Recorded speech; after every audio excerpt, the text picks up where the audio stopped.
Sir metro rate sir ನೋಡಿಯಪ್ಪ,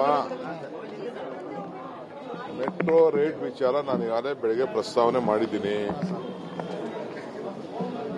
chief minister ನಾವು ಅದನ್ನೆಲ್ಲ ರೀ ಎಕ್ಸಾಮಿನ್ ಮಾಡಬೇಕು ಅಂತ ಹೇಳಿದೀವಿ. ಅದು ನಮ್ಮ ಕೈಲಿಲ್ಲ. ಅದಕ್ಕೊಂದು ಜಡ್ಜ್ ನೇತೃತ್ವದ ಒಂದು ಸಪರೇಟ್ ಕಮಿಟಿ ಇದೆ. ಸೆಂಟ್ರಲ್ ಗವರ್ಮೆಂಟು ಸೆಕ್ರೆಟರಿನೇ ಮೆಟ್ರೋಗೆ ಚೇರ್ಮನ್ ಇದ್ದಾರೆ, ಗೊತ್ತಾಯ್ತಾ?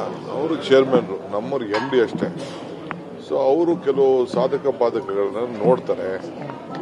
ನೋಡಿ ಅದಕ್ಕೊಂದು ಫೇರ್ ಫಿಕ್ಸೇಷನ್ ಕಮಿಟಿ ಇದೆ. ಆ ಕಮಿಟಿಯವರು ತೀರ್ಮಾನ ಮಾಡ್ತಾರೆ. ಸೊ ನಾವು ಏನೇನಾದ್ರು ತಪ್ಪಾಗಿತ್ತು ಅಂತಂದ್ರೆ ಅದನ್ನೊಂದು ಪ್ಯಾರಾಮೀಟರ್ ಎಲ್ಲ ಏನಾದ್ರು ಲೆಕ್ಕಾಚಾರ ಇರ್ತದೆ. ಇವತ್ತು ಬೆಳಗ್ಗೆ ನಾನು ಕರೆಸಿದ್ದೆ ಅವ್ರನ್ನ, MD ಆಫೀಸರ್ಸ್ ಎಲ್ಲ ಬಂದಿದ್ರು. ಬಂದು ಏನು ಅಂತೆಲ್ಲ ಕೇಳಿದೆ. ತಿರ್ಗಾ ಎಲ್ಲ ಹೋಗಿ ಕೂತ್ಕೊಂಡು ಲೆಕ್ಕಾಚಾರ ಹಾಕಿ ನೀವು ತೀರ್ಮಾನ ಮಾಡಬೇಕು, ಆ ಕಮಿಟಿ ಮುಂದೆ ತಿಳಿಸಿ ಅಂತ ಕಳಿಸಿದ್ರು. ಸರ್, ಈಗ ಪರಮೇಶ್ವರ್ ಹೇಳಿದರೆ ಮುಖ್ಯಮಂತ್ರಿ ಸಿದ್ದರಾಮಯ್ಯ 5 ವರ್ಷ ಕಂಟಿನ್ಯೂ ಆಗ್ತಾರೆ ಅಂತ ಹೇಳಿದ್ದಾರೆ. ಏನ್ ಸರ್ ನಿಮ್ಮ ಒಪಿನಿಯನ್?